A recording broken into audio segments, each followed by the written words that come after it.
اعوذ باللہ من الشیطان الرجیم بسم اللہ الرحمن الرحیم من اہتدی فانما یہتدی لنفسہ ومن ضل فانما یضل علیہا ولا تزر وازرۃ وزر اخری وما كنا معذبین حتی نبعث رسولا۔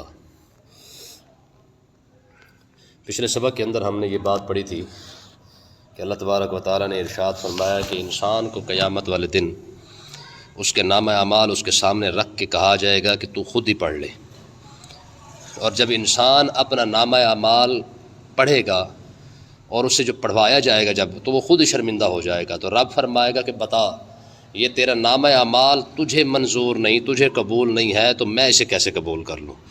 تو یہ ایک بہت بڑی بات تھی کل کے سبق کے اندر۔ اگر کوئی شخص سمجھے تو واقعی اگر ہم اپنے گریبان میں جھانک کے دیکھیں تو ہماری نمازیں، ہمارے روزے، ہماری عبادات، ہمارے احکامات، معاملات ایسے ہیں کہ جو اگر ہم انصاف کرنا چاہیں تو وہ ہمارے وارے نہیں کھاتے ہیں۔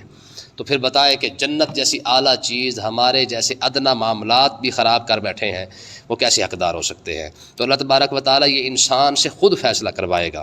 اب آگے دیکھیں، یہاں پہ وہ کہتے ہیں نا جی، بات ہی ختم کر دی اللہ تعالیٰ نے یہاں پہ، میں من اہتدی فانما یہتدی لنفسہ، میں جس شخص نے ہدایت پائی ہے اس نے اپنا ہی فائدہ کیا ہے، یعنی اس نے جو ہدایت ملی ہے وہ ہدایت کا فائدہ صرف اسے ہی ہوا ہے، کسی اور کو اس کی ہدایت کا کوئی فائدہ نہیں ہے۔ جنت جانا ہے تو بھئی اس نے جانا ہے، جہنم جائے گا تو اپنا نقصان خود کرے گا۔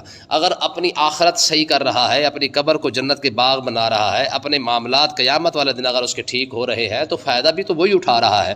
تو اللہ تعالیٰ نے ارشاد فرمایا کہ ہم نے جو قرآن پاک نازل فرما کے اپنے محبوب کو بھیج کے ہم نے وہ ساری جو ایک ہمارے جو ذمہ داری تھی، جو ہم نے اپنے ذمہ کرم پر لی تھی کہ یار چلو ہم سمجھا دیں گے، ہم دلائل دے دیں گے، ہم نبی بھیج دیں گے، ہم کتاب بھیج دیں گے، تو ہم نے اپنی ذمہ داری پوری کر دی ہے۔ لیکن اب اس کے باوجود بھی کوئی شخص گمراہ ہوتا ہے تو پھر اس کا اپنا قصور ہے، اس میں کسی کا کوئی قصور نہیں ہے۔ ہاں، من اہتدی فانما یہتدی لنفسہ، فرمایا کہ جس شخص نے ہدایت پائی ہے اس کی ہدایت کا فائدہ بھی اسے ہی ہے۔ اور اگلے الفاظ میں ومن ضل فانما یضل علیہا، میں جو شخص گمراہ ہوا ہے اس کے گمراہ ہونے کا نقصان بھی صرف اسی کا ہی ہے۔ تو اب دیکھیں دونوں باتیں سامنے آ گئی ہیں کہ یعنی اگر کوئی شخص جنت میں جا رہا ہے تو اپنا فائدہ کر رہا ہے، کسی کی قبر سنور رہی ہے تو اپنا فائدہ کر رہا ہے، اگر کوئی شخص جہنم میں جا رہا ہے تو کس کا نقصان کر رہا ہے؟ اپنا ہی نقصان کر رہا ہے، اور تو کسی کا نقصان نہیں ہو رہا۔ میں جو شخص گمراہ ہو گیا ہے، آج جو لوگ خوش ہوتے پھرتے ہیں، آپ دیکھیں سڑکوں پر ناچ گانے چل رہے ہیں، بے حیائی اور فحاشی جو ہے عروج پر ہے، اور لوگ اس پر خوش ہو رہے ہیں کہ ہم جناب والا آزاد ماحول ہے، اور باقی جو تنگ دین لوگ ہیں۔ تو اب مجھے بتائیں، یہ وہ کہتے ہیں نا، بڑی مشہور بات ہے کہ 4 دن آدھی چاندنی تو پھر ہنیری رات، ٹھیک ہے؟ یہی بات ہے کہ 4 دن موج مستی تو کر لیں گے، 4 دن ٹک ٹاک بھی بنا لیں گے، 4 دن ناچ گا بھی لیں گے، لیکن آگے جا کے کیا بنے گا؟ تو اللہ تعالیٰ نے ارشاد فرمایا کہ اگر کسی شخص نے اپنی اصلاح کر لی ہے، دین کی طرف آ گیا ہے، اپنا ہی فائدہ کر لیا ہے، اور اگر کسی نے اس 4 دن کی چاندنی کو جو مستقل سمجھ بیٹھا ہے تو میں من ضل، فرمایا جو گمراہ ہو گیا اس کی گمراہی کا نقصان بھی صرف اسے ہی ہے۔ اور اگلے الفاظ دیکھیں ذرا واضح طور پر، یہ کان کھڑے کر دینے والے الفاظ ہیں۔ اللہ تعالیٰ نے ارشاد فرمایا ولا تزر وازرۃ وزر اخری، فرمایا قیامت والے دن کوئی بندہ دوسرے بندے کا بوجھ نہیں اٹھائے گا۔ ہاں، یہ ذہن میں رکھیں کہ تمہاری خاطر جان بھی حاضر ہے، تمہاری خاطر یہ بھی حاضر ہے، ہم تیری خاطر گھر کو چھوڑ دیتے ہیں، ہم تیری خاطر فلانے کو چھوڑ دیتے ہیں۔ یہ آج سارا کچھ چل رہا ہے نا کہ میں نے تیری خاطر گھر چھوڑ دیا، میں نے تیری خاطر یہ کر دیا، وہ کر دیا۔ ہماری آج نوجوان نسل یہی ڈائیلاگ بولتی پھر رہی ہے، ٹھیک ہے؟ لیکن قیامت والے دن کیا بنے گا؟ قرآن مجید نے اشارہ فرمایا کہ یا عباد الاخلاء یومئذ بعضهم لبعض عدو، فرمایا آج تو جس کی خاطر جان دیتا پھر رہا ہے، جس کے نام تو بازوں پر لکھوا کے پھر رہا ہے، میں قیامت والے دن تو ایسا چکر نہیں ہوگا، قیامت والے دن تو کوئی کسی کے کام نہیں آئے گا۔ آپ ساری باتیں چھوڑے، جائز ناجائز رشتے بھی چھوڑے، سب سے بڑا رشتہ کون سا ہے دنیا کے اندر؟ ماں کا ہے، جس کے بارے میں کہا جاتا ہے کہ جناب بالکل مجسم رحمت ہے، ٹھیک ہے جی؟ رب نے ماں کو مجسم رحمت بنا دی، یعنی یہ ہر لحاظ سے رحمت ہی رحمت ہے ماں۔ لیکن ذرا کبھی قیامت والا منظر بھی تو اٹھا کے دیکھے نا۔ حدیث پاک کے اندر آتا ہے قیامت والے دن جب رب کے عذاب کو ماں دیکھے گی نا، تو ماں بھی اپنا دودھ پیتا بچہ جو ہے وہ بھی اٹھا کر پھینک کے کہے گی کہ پروردگار اسے جہنم میں ڈال دے، مجھے چھوڑ دے۔ آپ حیران ہوں گے کہ عیسیٰ علیہ السلام اور جناب سیدہ مریم صدیقہ سلام اللہ علیہا، ان کی گفتگو حدیث پاک کے اندر موجود ہے۔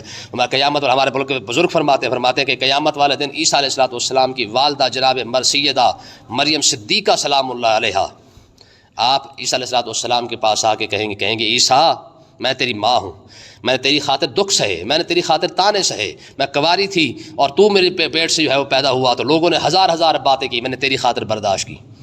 آج کرم کرنا، آج ایک مہربانی کر، صلہ دے دے ماں ہونے کا کیا پر اماں جان کیا کروں، میں صرف اتنی کام کر کہ آج رب جلال کے اندر ہے، جا کے ذرا سفارش تو کر دے میری کہ پروردگار یہ عیسیٰ کی ماں ہے، اس کی بخشش فرما دے، اس کو چھوڑ دے، ذرا مہربانی کر، اتنا تو کم سے کم صلہ بنتا ہے میرا کہ میں نے تیری خاطر 1000 تانے برداشت کیے ہیں۔ تو سنیں ذرا جواب حضرت سیدنا عیسیٰ علیہ السلام رب کے جلال کو دیکھ کر فرمائیں گے اماں آج رب مجھے چھوڑ دے، یہی بڑی بات ہے۔ یعنی رب کے جلال کو دیکھ کر یہ انبیاء کا یہ حال ہوگا، ٹھیک ہے۔ قرآن مجیدہ پڑھ کے دیکھیں، فرمایا یوم یجمع اللہ الرسل فیقول ماذا اجبتم قالوا لا علم لنا، ٹھیک ہے۔ اللہ تبارک و تعالیٰ جب نبیوں سے پوچھے گا ہاں بتاؤ دو جواب، کیا میرا حکم میرے احکامات پہنچا کے آئے ہو، میں نے جو تمہاری ذمے جو ڈیوٹی لگائی تھی وہ پوری کر کے آئے ہو؟ تو رب کے جلال کو دیکھ کر انبیاء کہیں گے پروردگار قالوا لا علم لنا، ہمیں تو علم ہی کوئی نہیں اس بات کا، ٹھیک ہے، تو ہی بہتر جانتا ہے، انک انت علام الغیوب، تو ہی سب سے بہتر جانتا ہے کہ ہم نے اپنی ذمہ داری کتنی پوری کی اور کتنی نہیں کی ہے۔ آپ اندازہ کریں جہاں نبیوں پر بھی رب کے جلال کا یہ اثر ہو، اب یہ نہیں کہ اللہ تعالیٰ نبیوں کی نہیں سنے گا، نہیں، یہ تو لاڈلی قوم ہے، یہ تو لاڈلی جماعت ہے، رب تو قیامت والے دن انبیاء کے لاڈ اٹھائے گا، انبیاء کو تو باقاعدہ ممبروں پر بٹھایا جائے گا، لیکن جو شروع کے معاملات ہوں گے تو لوگوں کو دکھانے کے لیے کہ رب کے جلال کے آگے تو پھر نبی بھی نہیں ٹک سکتا ہے۔ ہاں رب جب کرم فرمانے پہ آئے گا تو پھر یہی نبی ہوں گے جن کے ناز اٹھائے جائیں گے، یہی نبی ہوں گے جن کے لیے ممبر بچھائے جائیں گے، یہی نبی ہوں گے جو رب کی بارگاہ میں کھڑے ہو کے امت کی سفارش کر رہے ہوں گے۔ لیکن اللہ تعالیٰ نے یہاں پہ واضح طور پر ارشاد فرما دیا، میں یہ ان لوگوں کے لیے بہت بڑی بات ہے جو لوگ سمجھتے ہیں، جو آج ڈائیلاگ بولتے ہیں نا، ہے جی لڑکی کی خاطر ماں باپ کو چھوڑ دیا، لڑکی کی خاطر جان دے دی، لڑکی کی خاطر خودکشی کر لی، لڑکی کی خاطر جناب گولیاں کھا لی ہیں۔ فرمایا قیامت والے دن یہ تمہاری یاریاں، یہ تمہاری دوستیاں، یہ سنگتیں، یہ جناب والا ایک دوسرے پر مرنا، فرمایا لا تزر وازرۃ وزر اخری، فرمایا قیامت والے دن یہ نہیں ہوگا۔ کوئی ایک بندہ بھی نہیں کہے گا کہ جناب تیری خاطر میں چلو جنت میں چلا جاتا ہوں، ٹھیک ہے۔ یہاں جان دیتے نا، کہتے نہیں تمہاری خاطر جان بھی حاضر ہے، قیامت والے دن بھی تو کہو نا کہ جناب تو جنت میں چلا جا تو سارے گناہ میں اٹھا لیتا ہوں، نہ ایسا نہیں ہوگا۔ قیامت والے دن تو کوئی کسی کو منہ لگانے کے لیے تیار نہیں ہوگا۔ اور اگلے الفاظ دیکھیں، فرمایا ما کنا معذبین حتی نبعث رسولا، یہ بہت بڑے الفاظ ہیں۔ کیا مطلب ہے اس کا؟ اللہ تعالیٰ نے ارشاد فرمایا کہ ہم تب تک کسی قوم کو عذاب نہیں دیتے ہیں حتی نبعث رسولا، جب تک ہم اس میں اپنا سمجھانے والا، علم والا نبی یا رسول یا نبی کا وارث، کوئی عالم دین، کوئی سمجھانے والا جب تک کسی بستی میں نہ بھیج لیں تب تک ہم اس بستی پر، اس شہر پر، اس علاقے پر ہم عذاب نہیں آنے دیتے۔ پہلے رب اپنی حجت کو پوری کرتا ہے، پہلے رب اپنے دلائل کو پورا کرتا ہے تاکہ قیامت والے دن کو کھڑا ہو کے یہ نہ کہہ سکے کہ پروردگار مجھے تو سمجھانے والا ہی کوئی نہیں تھا، اگر کوئی ہمیں سمجھانے کے لیے کوئی آتا تو ہم ضرور سمجھ جاتے۔ تو اس لیے یہ مسئلے کو یاد رکھیں کہ پچھلی قوموں کے اندر آخر 1,24,000 نبی بھیجنے کی وجہ ہی کیا ہے، ٹھیک ہے۔ حالانکہ ذکر قرآن پاک کے اندر 10-12 کا ملتا ہے، شاید یہ اسے کم و بیش ملتا ہے، لیکن کہنے کا مقصد یہ ہے کہ 1.25 جو نبی آئے ہیں، پتہ نہیں کون کون سے شہر میں آئے ہوں گے، کون کون سے علاقے میں آئے ہیں، کون کون سی بستی میں آئے ہیں، کون کون سے جگہ پر آئے ہیں، آخر آئے تو ہے نا۔ 1.25 نبیوں پر ہمارا ایمان ہے کہ اتنے نبی جو تشریف لائے ہیں وہ کہاں کہاں آئے ہوں گے اور کتنی کتنی بستیوں کو جو ہے تباہ و برباد کر دیا گیا ہوگا۔ لیکن کہنے کا مقصد یہ کہ یہاں پہ اللہ تعالیٰ نے ارشاد فرمایا کہ ہم نے کسی بستی کو، علاقے کو، جگہ کو تب تک ہم نے برباد نہیں کیا، ہم نے سزا نہیں دی، ہم نے عذاب نہیں دیا۔ پہلے ہم نے کیا کیا؟ ہم نے اپنی حجت پوری کی، اپنے رسول بھیج کے سمجھایا کہ او بھائی یہ سیدھا راستہ ہے۔ ہم نے اپنے نبی بھیج کر فرمایا بھائی یہ سیدھا راستہ ہے، اپنی کتابیں دے کے، معجزات دے کے، پھر نیچے آ جائیں۔ پھر انبیاء کے جانے کے بعد اللہ تعالیٰ نے انبیاء کے ورثاء، جو وارثین ہیں انبیاء کے، پھر ان کو جو ہے وہ جناب اعلیٰ کھڑا کر دیا۔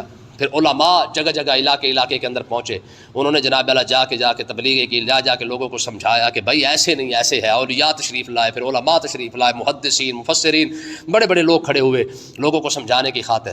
جب سمجھا کے تھک گئے، پھر بھی لوگوں کو سمجھ نہیں آئی نا، لوگوں نے ان کا مذاق اڑایا، ٹھیک ہے جی، لوگ کیا کچھ نہیں کرتے رہے۔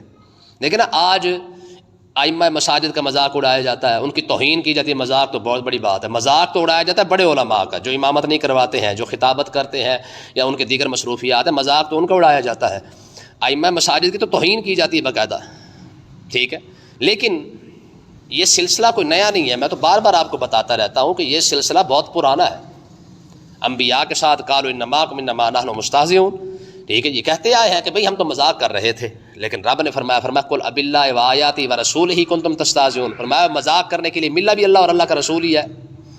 آج لوگ نہیں کہتے اسی تو مذاق گل کی سی اور جدو انج ہنسی رہے سا میاں، تو مجھے آپ بتائیں رب فرما رہا ہے، فرمایا مذاق کرنے کے لیے عالم ہی ملا ہے، مذاق کرنے کے لیے تمہیں علماء ہی ملے ہیں، مذاق کرنے کے لیے تمہیں امام مسجد ہی ملا ہے، مذاق کرنے کے لیے تمہیں صوفیاء ہی ملے ہیں، مذاق کرنے کے لیے تمہیں اولیاء ہی ملے ہیں، اس کے علاوہ تمہیں کوئی بندہ نہیں ملا مذاق کرنے کے لیے۔ آج آپ دیکھ لیں جہاں کھڑے ہوں گے جناب والا، اب ہر بندہ جو کھڑا ہو کے مذاق کر رہا ہے، اور بطور مذاق پتہ نہیں کیا کچھ کیا جا رہا ہے، بلکہ آپ اس سے اب یہ بات تو بہت چھوٹی ہو چکی ہے، پرانی ہو چکی ہے۔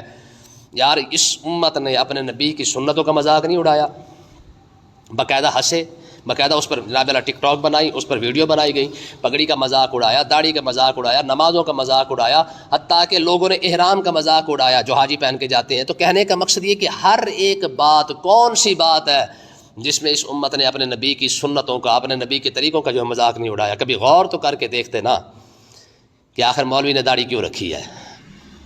مولوی کا بھی دل کرتا ہے کہ وہ بھی کلین شیو ہو، پھر رہا ہو، لیکن نہیں، اسے پھر بھی لگتا ہے کہ نہیں یار نبی کی سنت ہے، کم سے کم یہ رکھ لیتے ہیں۔ تو آج تو اگر کسی مولوی کی داڑھی پر اعتراض کر رہا ہے تو یہ تو سوچنا کہ اس نے اپنی خاطر تھوڑی رکھی ہے۔ اتنی گرمی کے اندر آج بھی جو لوگ ہمارے بزرگان دین ہیں، ہمارے جو علماء ہیں، جو پگڑی پہن کے پھر رہے ہیں، کیوں پہن کے پھرتے ہیں؟ انہیں گرمی نہیں لگتی ہے، ان کا سر درد نہیں کرتا، انہیں پسینہ نہیں آتا ہے، ان کا بھی دل کرتا ہے کہ یار ہم بھی ایسے جو ہے بغیر بالوں کے اندر پف شف بنا کے ہم پھرا کریں، لیکن نہیں، آج بھی اس گرمی کے اندر، پسینے کے اندر، حبس کے اندر وہ آج بھی جناب اعلیٰ پگڑی جب پہن کے جاتے ہیں تو کیوں، کس وجہ سے؟ اس لیے نا کہ یار نبی کی سنت کو زندہ کیا ہوا ہے۔ آج بھی داڑھی رکھی ہے تو صرف اس لیے کہ نبی کی سنت کو زندہ کیا ہوا ہے۔ آج بھی جو ہے وہ غربت کے اندر جو حالات حاضرہ کے باوجود جو جناب اعلیٰ کم تنخواہوں کے اندر گزارا کر رہے ہیں، کس لیے؟ جیسے کہ یار چلو بھی یار دین کا کام ہو سکے۔ لیکن یہ حقیقت ہے، یہ اتنی بڑی خوشخبری بھی انہی کے لیے ہے۔ کریم آقا علیہ السلام نے ارشاد فرمایا تھا کہ ان الدین بدا غریبا ویرجو غریبا، میں دین کی ابتدا بھی عجیب ہے، دین کی انتہا بھی عجیب ہوگی، لیکن فطوبى للغرباء الذين يصلحون ما افسد الناس من بعدي، فرمایا ان لوگوں کو مبارک ہو جو اتنے حالات کے اندر بھی دین کا کام کریں گے۔ تو کہنے کا مقصد یہ کہ یہ ان کے لیے خوشخبری بھی ساتھ موجود ہے۔ تو اللہ تعالیٰ نے ارشاد فرمایا کہ بھائی ہم نے کبھی کسی بستی کو ہلاک نہیں کیا، پہلے ہم نے سمجھانے والے بھیجے۔ آج دیکھیں نبی تشریف نہیں لائے، نبی آئے سلسلہ ختم ہو گیا، علماء تشریف لائے۔ اچھا علماء اٹھتے جا رہے ہیں تو رب نے کیا کیا انتظام؟ دیکھیں اپنے دین کو پہنچانے کے لیے اللہ جو ہے وہ کیسی کیسے انتظامات فرماتا ہے۔ یہ واٹس ایپ بنا، فیس بک بنے، یوٹیوب بنا، سوشل میڈیا آیا، الیکٹرانک میڈیا، جتنے بھی یہ سارے میڈیا کے سلسلے ہیں، جتنے بھی جناب اعلیٰ آج میڈیا پوری دنیا پر پھیلا ہوا ہے، کیا خیال ہے یہ جتنے بھی میڈیا کھول کے لوگ دیکھتے ہیں، چاہے سوشل میڈیا ہو چاہے دوسرا میڈیا ہو، کیا خیال ہے ان کو دین سمجھ نہیں آتا، ان کو نظر نہیں آتا ہے؟ یوٹیوب آپ کھولتے ہیں تو آخر یوٹیوب کے کھلنے کے بعد کم سے کم کوئی نہ کوئی تقریر کسی نہ کسی عالم کی تو لگی ہوتی ہے نا۔ سیکھنے کے لیے تو بڑا کچھ موجود ہے، لیکن ہمارے پاس کیونکہ وہاں پہ بہانہ ہے کہ ہو جی کس مولوی کی سنیں، وہاں تو ہر مولوی اپنے آپ کو سچا کہہ رہا ہے۔ کم سے کم میں تو بار بار یہ کہتا ہوں کہ ٹھیک ہے ہر بندہ اپنے آپ کو سچا کہہ رہا ہے، لیکن اتنا سیاںا تو کم سے کم تو بھی ہے نا، تجھے یہ سمجھ آ جاتی کہ کپڑا کون سا اچھا ہے، کھانا کون سا اچھا، کہاں سے ملتا ہے، کیسے ملتا ہے، تجھے یہ نہیں پتہ کون سا اچھا عالم دین ہے جو ہماری اصلاح کرنے کی کوشش کر رہا ہے، کون سا عالم دین ہے جو ہمیں جو ہے وہ ہمارے اندر بگاڑ پیدا کرنے کی کوشش کر رہا ہے۔ تو بہرحال اللہ تعالیٰ نے ارشاد فرمایا کہ ہم اپنی حجت کو پورا کریں گے۔ کیسے؟ اب دیکھ لیں پوری دنیا کے اندر سوشل میڈیا موجود ہے، ہر بندہ ہر جگہ موجود ہے، بلکہ کریم آقا علیہ السلام کا ایک بہت بڑا فرمان ہے۔ آقا علیہ السلام نے ارشاد فرمایا کہ کوئی مٹی کا بنا ہوا گھر بھی ایسا نہیں ہوگا اور کوئی چمڑے کا بنا ہوا خیمہ بھی ایسا نہیں ہوگا جہاں تک میرا دین نہ پہنچ جائے۔ آپ اندازہ کریں یہ 1400 سال پہلے حضور نے ارشاد فرما دیا تھا کہ چمڑے کا بنا ہوا خیمہ بھی ہوگا تو اس کے اندر بھی میرا دین پہنچ جائے گا۔ کیسے پہنچے گا؟ ضروری نہیں کہ علماء کے ذریعے پہنچے، جہاں علماء نہیں پہنچے وہاں پہ سوشل میڈیا تو پہنچا ہوا ہے، وہاں یوٹیوب تو پہنچی ہوئی ہے، وہاں فیس بک پہنچی ہوئی ہے، وہاں پہ واٹس ایپ پہنچی ہوئی ہے۔ اب الحمدللہ اللہ کا فضل و کرم ہے، ہمارا جو درس قرآن ہے یہ اللہ کے فضل سے ایک محتاط اندازے کے مطابق بھی کم سے کم 20 سے 25 ہزار بندہ درس قرآن سن رہا ہے۔ اب خدا جانے کہاں کہاں سن رہے ہیں، ہمارے ایسے ایسے دوست ہیں جنہوں نے ہزاروں گروپ بنائے ہوئے ہیں جہاں تک پہنچ رہا ہے، مجھے تو پتہ ہی نہیں اس بارے میں، لیکن اللہ کا فضل ہے الحمدللہ۔ میں یہاں سے بھیجتا ہوں، پتہ نہیں آگے ایسے ایسے ہمارے دوست ہیں جو مجھے بتاتے ہیں کہ ہم پتہ نہیں کتنے کتنے گروپوں کے اندر بھیج رہے ہیں، اللہ تعالیٰ ان کو سلامت رکھے۔ تو ایسی ہماری خواتین بہنیں ہیں جو اس پر کام کر رہی ہیں۔ تو کہنے کا مقصد یہ کہ خدا جانے یہ سوشل میڈیا کے ذریعے یہ درس قرآن کہاں تک پہنچ رہا ہوگا، میں تو نہیں جانتا، لیکن یہ اللہ کا وعدہ ہے جو پورا ہو رہا ہے۔ جہاں ہماری پہنچ نہیں، رب نے وہاں پہ ہماری آواز کو پہنچا دیا، علماء کی آواز کو پہنچا دیا، ٹھیک ہے، تاکہ ہدایت کا جو سلسلہ ہے وہ ہمیشہ چلتا رہے۔ تو اللہ پاک ہمیں سمجھنے کی توفیق عطا فرمائے۔ اب ذرا آگے دیکھیے اللہ تعالیٰ نے ارشاد فرمایا کہ وَإِذَا أَرَدْنَا أَن نُهْلِكَ قَرْيَةً، ٹھیک ہے، اب یہاں پہ بھی وہی بات ارشاد فرمائی جا رہی ہے، فرمایا کہ وَإِذَا أَرَدْنَا أَن نُهْلِكَ قَرْيَةً، کہ ہم جب کسی بستی کو ہلاک کرنے کا ارادہ فرماتے ہیں، تباہ کرنا چاہتے ہیں، تو ہم کیا کرتے ہیں؟ ذرا یہ الفاظ غور سے سنیے گا، اپنے دل میں بٹھائیے گا۔ امرنا مترفیہا، میں کہ ہم وہاں کے جو خوشحال لوگ ہوتے ہیں، پیسے والے لوگ ہوتے ہیں، لیڈر حضرات ہوتے ہیں، میں کہ ہم ان خوشحال لوگوں کو پہلے احکامات بھیجتے ہیں، لیڈروں کو پہلے سمجھایا جاتا ہے، بڑے لوگوں کو، پیسے والے لوگوں کو سمجھایا جاتا ہے کہ بھائی یہ اللہ کا رسول ہے، یہ اللہ کا فرمان ہے، یہ فلاں چیز ہے، یہ فلاں چیز ہے۔ میں کہ جب وہ چودھری ٹائپ حضرات، ٹھیک ہے، پیسے والے لوگ، دولت والے لوگ، ہاں جی، وہ طاقت اور پاور والے لوگ، فرمایا کہ جب ان تک اللہ کی شریعت کے احکامات پہنچ جاتے ہیں تو اللہ تعالیٰ نے ارشاد فرمایا فَفَسَقُوا فِيهَا، میں پھر وہ ان کا مذاق اڑانا شروع کر دیتے ہیں، نافرمانی کرنا شروع کر دیتے ہیں۔ تو ہوتا کیا ہے؟ تو میں پھر اب رب کی طریقہ دیکھیں اور رب کی عادت مبارکہ دیکھیں اور رب کا اصول دیکھیں، پھر میں فَحَقَّ عَلَيْهَا الْقَوْلُ، تو میں جب ہم قوم کے بڑے لوگوں کو پیغام بھجواتے ہیں، ان تک شریعت پہنچاتے ہیں، اپنے رسول کا پیغام بھجواتے ہیں، ہماری کتاب کے ذریعے اگر پہنچ جاتا ہے، میں کہ جب لیڈر حضرات اس کا مذاق اڑاتے ہیں تو فحق علیہ القول، فرمایا کہ ہماری بات پھر پوری ہو جاتی ہے، جو ہم نے پیغام پہنچانا تھا وہ پورا ہو چکا ہے۔ آج دیکھ لیں ان لیڈروں کی وجہ سے کتنی تحریکیں برباد ہو چکی ہیں، ہمارے پاکستان کے اندر دیکھ لیں کتنی تحریکیں اٹھی ہوئی ہیں، اور ان کے سارے لیڈر جتنے گمراہ ہو چکے ہیں، یہ سارے جمہوریت والے، عمران خان ہو، نواز شریف ہو، زرداری ہو، کوئی بھی ہو، ان کی اپنی اپنی لیڈر تحریکیں چل رہی ہیں۔ اگر یہ گمراہ نہیں ہے تو ان کے پیچھے چلنے والے بھی تو گمراہ ہو ہی گئے۔ جب گمراہ ہو گئے تو نتیجہ اس کا دیکھ لے کہ ایک بندے کی گمراہی کہاں تک پہنچی ہے۔ جب لیڈر گمراہ ہوا تو ساتھ قوم کو بھی گمراہ کر چکا ہے۔ اس لیے ہم کہتے ہیں کہ بھائی لیڈر چنتے ہوئے کم سے کم اتنا اپنا انتخاب جو ہے ایسا کیا کرو کہ جو لیڈر جو ہے وہ کم سے کم کچھ بھی نہ کرے تو تمہیں دریا فرات یا دریا نیل جو ہے نا وہ پار کروا سکے۔ دیکھیں نا، لیڈر تو دو ہے، ایک اپنی آپ بھی ڈوب رہا ہے، قوم کو بھی ساتھ ڈوبا رہا ہے، اور ایک وہ لیڈر ہے جو خود بھی وہاں سے نکل کے جا رہا ہے راستے بنا کے اور قوم کو بھی ساتھ لے کے جا رہا ہے۔ تو لیڈر ایسا چننا چاہیے جو آج کے دور میں بھی اور قیامت والے دن بھی کم سے کم اور کچھ نہ صحیح ہمیں دنیا کے اندر ہمارے ایمان کو بچا سکے اور آخرت کے اندر ہمیں وہاں سے عذاب سے بچا سکے۔ لیڈر تو وہ ہوا، یہ کون سا لیڈر ہے جو خود بھی برباد ہو رہا ہے اور تمہیں بھی ساتھ برباد کر رہا ہے؟ تو اللہ تبارک و تعالیٰ نے ارشاد فرمایا کہ ہم جب کسی بستی کو ہلاک کرنا چاہتے ہیں تو پہلے ہم لیڈروں کو یہ احکامات بتاتے ہیں، اور فَفَسَقُوا فِيهَا، جب وہ اس کی نافرمانی کرتے ہیں تو فَحَقَّ عَلَيْهَا الْقَوْلُ، ہماری بات سچی ہو جاتی ہے اور پوری ہو جاتی ہے، ہماری جو حجت ہوتی ہے وہ مکمل ہو جاتی ہے۔ تو پھر کیا ہوتا ہے؟ فرمایا فَدَمَّرْنَاهَا تَدْمِيرًا، پھر ہم تباہ و برباد کر دیتے ہیں۔ جب حجت پوری ہو گئی، دلیل پوری ہو گئی، جو اصلاح کرنے کا جو جتنے بھی معاملات تھے سارے مکمل ہو گئے، تو پھر کیا ہوا؟ پھر فرمایا ہاں پھر ہمارا عذاب بھی آ جاتا ہے۔ دیکھیں نا، نوح علیہ السلام کے بارے میں اللہ تعالیٰ نے ارشاد فرمایا میرے نوح نے 950 سال تبلیغ کی ہے، لیکن پھر کیا ہوا؟ پھر اللہ تبارک و تعالیٰ نے ارشاد فرمایا وَأُوحِيَ إِلَىٰ نُوحٍ أَنَّهُ لَن يُؤْمِنَ لَكَ إِلَّا مَن قَدْ آمَنَ فَلَا تَبْتَئِسْ، فرمایا کہ محبوب میرے نوح اب آپ نے ان کو تبلیغ نہیں کرنی ہے، کیونکہ لن يؤمن لك إِلَّا مَن قَدْ آمَنَ، فرمایا کہ جنہوں نے ایمان لانا تھا وہ لا چکے ہیں، اب کوئی بھی آپ پر ایمان نہیں لائے گا۔ وَأَصْنَعِ الْفُلْكَ بِأَعْيُنِنَا، بس آپ کیا کریں؟ تبلیغ چھوڑ دیں، آپ جو ہے وہ کشتی بنانا شروع کر دیں۔ جب قوم گمراہ ہو جاتی ہے ان کو سمجھا کے، جب ان عالم دین تھک جاتا ہے یا علماء تھک جاتے ہیں، نبی تھک جاتے ہیں، تو پھر ہوتا کیا ہے؟ پھر اللہ تعالیٰ انبیاء کو بھی حکم دے دیتا ہے کہ بس بھائی اب ان کے دلوں پر مہر لگ چکی ہے، جتنا سمجھانا تھا سمجھا لیا، لیکن ان کو پھر بھی سمجھ نہیں آئے گی۔ اب آپ کیا کریں؟ اب آپ یہاں سے چلے جائیں، کوچ کر جائیں، یا آپ کشتی تیار کریں، یا وغیرہ وغیرہ جو بھی حکم ہوتا ہے۔ اور یہی حال آج کے دور میں بھی ہے۔ آج قرآن پڑھنے والا عالم دین امام مسجد بھی ہو تو سمجھا کے تھک بھی جائے تو قوم کو سمجھ نہیں آتی ہے۔ نتیجہ کیا نکلتا ہے؟ وہ امام کو وہاں سے نکالا جاتا ہے، وہاں پہ پھر ایسا بندہ بیٹھ جاتا ہے جو ان کو کسی اور دوڑے مائے سنا کے فارغ کر دیتا ہے، اور ہماری قوم سمجھتی ہے کہ ہمیں تو کوئی فرق ہی نہیں پڑا ہے۔ علامہ اقبال کہتے تھے کہ وائے ناکامی متاع کارواں جاتا رہا، اور کارواں کے دل سے احساس ضیاء جاتا رہا۔ علامہ اقبال فرماتے تھے کہ یہ افسوس نہیں کہ کارواں لٹ چکا ہے، افسوس تو اس بات کا ہے کہ کارواں کے لٹنے کا ہمیں دکھ بھی نہیں ہے۔ ہمیں تو پتہ ہی کوئی نہیں کہ ہم نے علماء کے ساتھ کیا کیا ہے، ہم نے اپنے دین کے ساتھ کیا کیا، ہمیں تو احساس تک نہیں ہے، اور آج بھی ہم خوش ہیں کہ ہمیں کوئی فرق نہیں پڑا ہے۔ میں دکھ اس بات کا نہیں کہ تو لٹ چکا ہے، دکھ تو اس بات کا ہے کہ لٹنے کا تجھے احساس تک نہیں ہے کہ یار میرا تو سارا کچھ ختم ہو گیا، میرے پاس بچا کیا ہے، کہ میں آخرت میں کی طرف کیا لے کے جا رہا ہوں، تجھے تو اس بات کا بھی احساس نہیں ہے۔ اللہ پاک ہمیں سمجھنے کی توفیق عطا فرمائے۔